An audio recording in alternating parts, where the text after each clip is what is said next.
Alright, I am working on installing my Chinese diesel heater, 8,000 BTU. I have installed it in the back corner of my area here, which has the all my solar stuff, the Starlink charge controllers, batteries, everything on this side of the truck. I installed the heater back here, made a shelf, little shelf bracket, a support bracket. The exhaust goes out, runs through the steel flatbed, the air intake, and the silencer mounts there. Everything so far is working good. I did fire it up, test run it, works wonderful. Air intake comes in here, runs up into the camper right next to the existing propane heater or furnace. So it draws air in from the inside, back around into the heater here. Yeah, it comes through the combustion chamber, heats the air, blows the air back out. It runs it straight into the camper to the vent and blows it back into the camper. Only drawback is this is a 4-season camper, which means the original furnace actually blows heat down into the holding tank area, keeps the holding tanks from freezing, and this system is not tied into the original ductwork, so it will not be doing that. So we'll have to make arrangements if we're camping in that cold to possibly run the regular furnace some, if we need to keep the holding tanks from freezing and out the valves and such like that. But I'm not using the fuel tank that comes with this kit. I didn't like it, or not that I didn't like it, it just won't fit my application. I have decided to use a 5-gallon jerry can. Gonna work out. It fits right in my location here, just like that. Voila! And then I built a header board which will essentially go across here, sort of isolate everything from the rest of the compartment. So the next step in this process would be to put the fitting. Come back around here. I send you a fitting that come with the original tank for your fuel hole or pickup, and you have to get it inside the tank. So what you want to do is you want to drill a hole in the tank just the size of the threads of the fitting here. I'm going to drill mine close to the bottom as I can, or the flat area of the tank here. Could do it anywhere, but it needs to be on the flat area so the O-ring will seal, and it's not going to quite draw the tank down to empty, but keep you from drawing any trash out of the bottom of the tank, I guess. And the bottom of the tank is not squarish, but we'll get close enough. And then I'll show you how we'll get that fitting in there. So let me set the camera down and see if we can make this apparatus. Watch me drill a hole here, maybe. Alright, I think I got the camera set up so you can see what I'm doing. Got a flat spot. I'm going to go off center of the seam to make sure that that seam doesn't have any flat spot, have a protrusion or something. So I'm going to go off center just a little bit and try to get on a flat spot. The tank is sort of curved there, so I wonder if I should go in retrospect of that over here. The tank is more flat.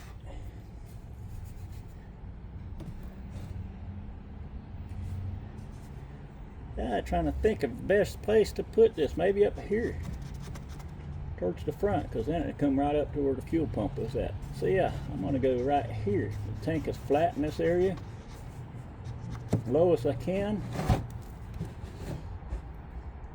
Can't do it here because the header board's across there, but I believe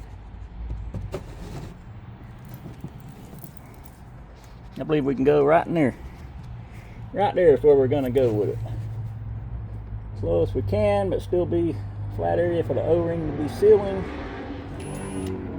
So let's go right here with it.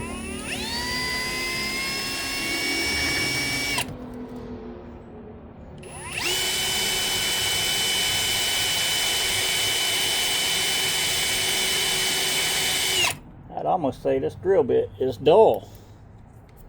Not wanting to drill plastic.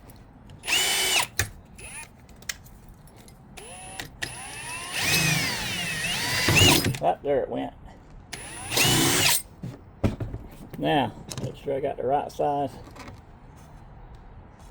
Looks like I need a size bit bigger bit.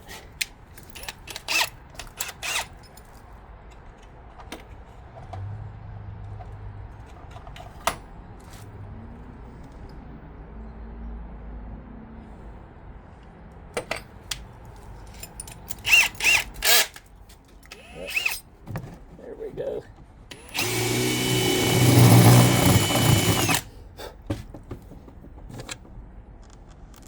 Perfect. I think that did it.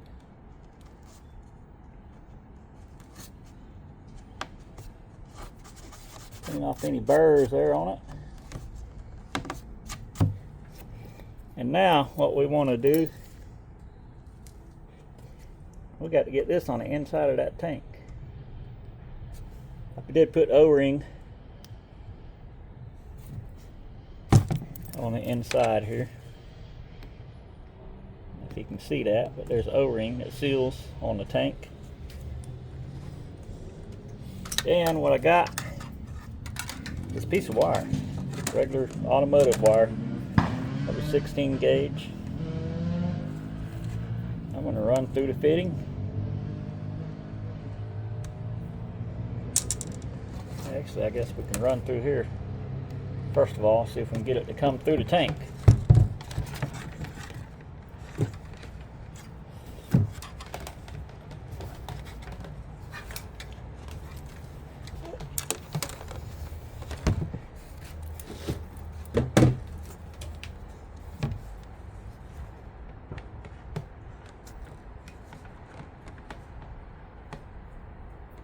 Never said the project would be fun or easy. There it is. Oh, maybe. Yeah. Aha. There we go. Alright, got the wire. Now, the nipple needs to go towards the tank. So I run that nipple in there. And then just tie a knot on this end. Like that. Out of the way. Now all you got to do is pull this down through into the tank. And there we go. Pulls that fitting out the end. And then we take the nut.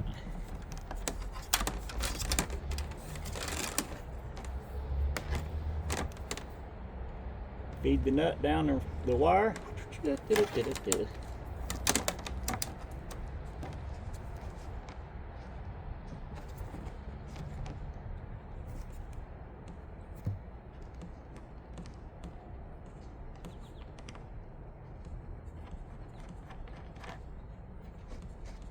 Feed the nut onto the wire, or onto the fitting.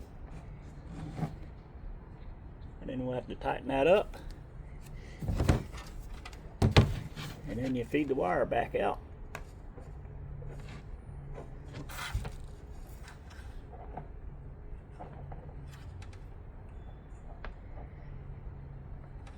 A little bit harder going this direction.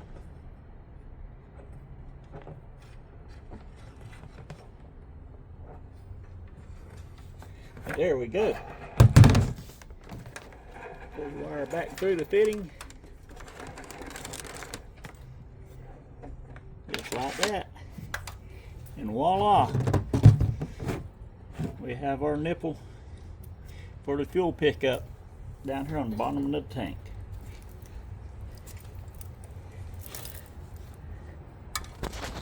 See if I can get a better view of that. Around this way, maybe. There we go. So now you can see how we have that fitting. I wonder where. There it is in the sunlight. It's got the best view or not, or in the shade.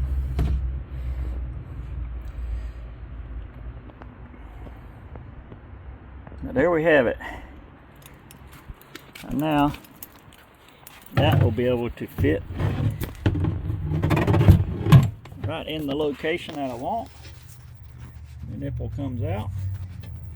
I'll be able to feed my fuel line straight to it. Mount the fuel pump low as I can. And I will still be able to get to this side here with a fuel nozzle, fill it up. And I'll have 5 gallons. And that should, I run at 8-10 hours at night time or even during the daytime, that should last. Everything 24 hours worth of running on high burns roughly 1.5 gallons of diesel. So 1.5 gallons, 3 gallons, 4.5 gallons, and have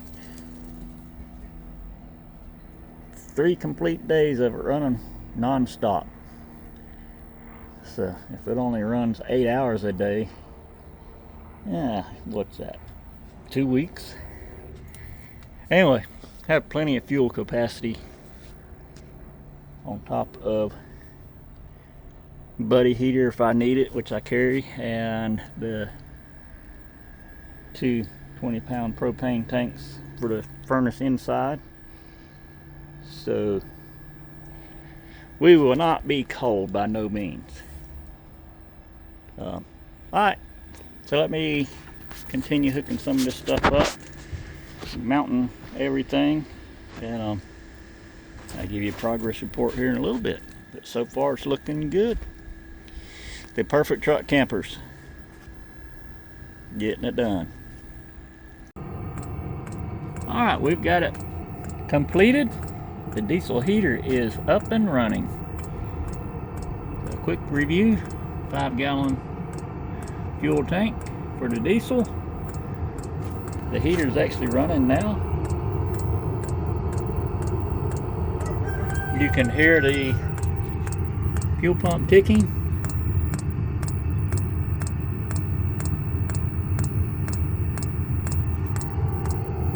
Yeah, it's got a little fuel filter in line.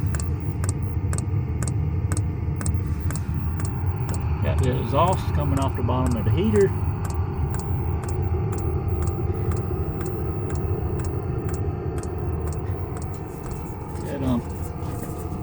Working out pretty nice so far.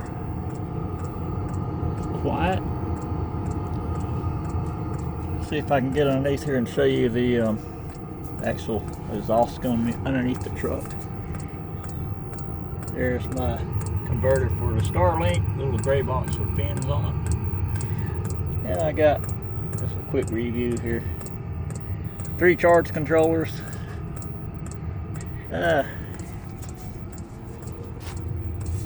What is that? An inverter charger, 3,000 watt, which runs the rig. 400 amp battery disconnect. That disconnects for each one of the solar panels. 2 230 amp hour lifetime batteries. We have Starlink all in this compartment. Oh, he's going to try to get underneath the truck here. Let's see if I can show you the exhaust for the heater. There it is. It just comes down out from underneath the bottom of the flatbed. The steel bed, it comes, hole drilled through, comes out. That's a little muffler type deal. I attached it to the back side of the underbody storage box.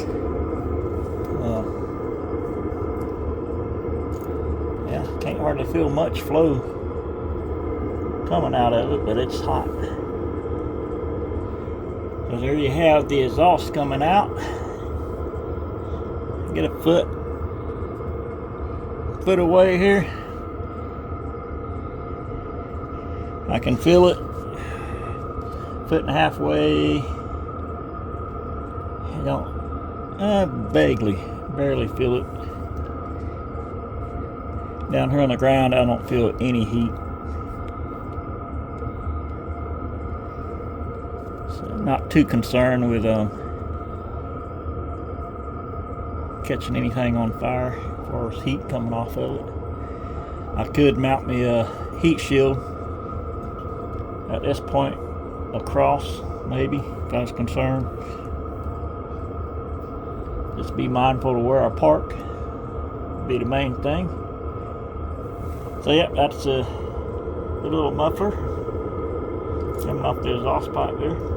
Everything's steel down here, so no concern with anything there. Let's see if we can go inside.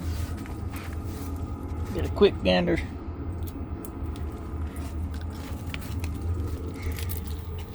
You can hear it running here on the outside of the camper, but not very loud at all.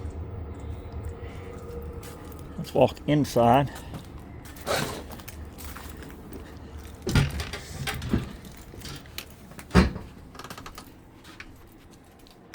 Inside we have the thermostat mounted on the wall here. It's automatic mode. So you can just set your thermostat. I got it bumped way up now. 91, 90, and set it down on something reasonable. 71, say.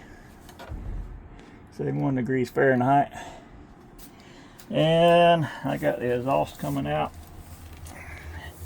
down here close to the floor, and it is hot. Yeah, man, it's not, I don't know, it's like you hold on to it, but it's pretty warm. But that is it. The new install for the diesel heater. And I did want to mention that the unit's turned off now, but it is Bluetooth, so I have an app. I can control it from my phone, and there's also grab a like a key fob.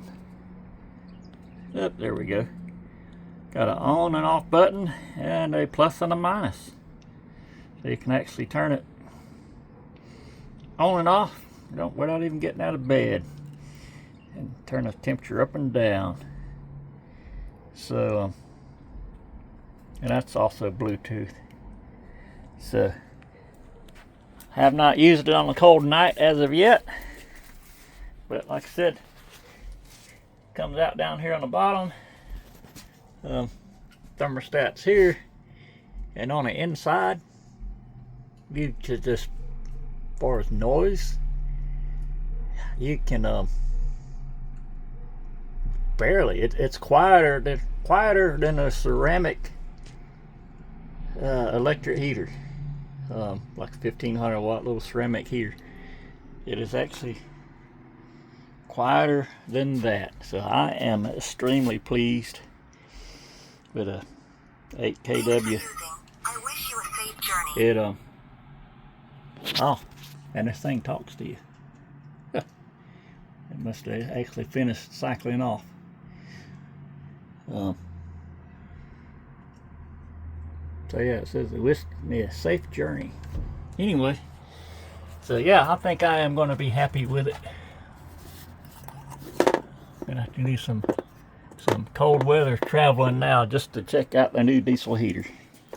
So the Perfect Truck campers are added again with a new upgrade. They have the diesel heater installed. So good deal. Doubles as a clock. I know what time it is. All right, Perfect Truck campers out. Until next time.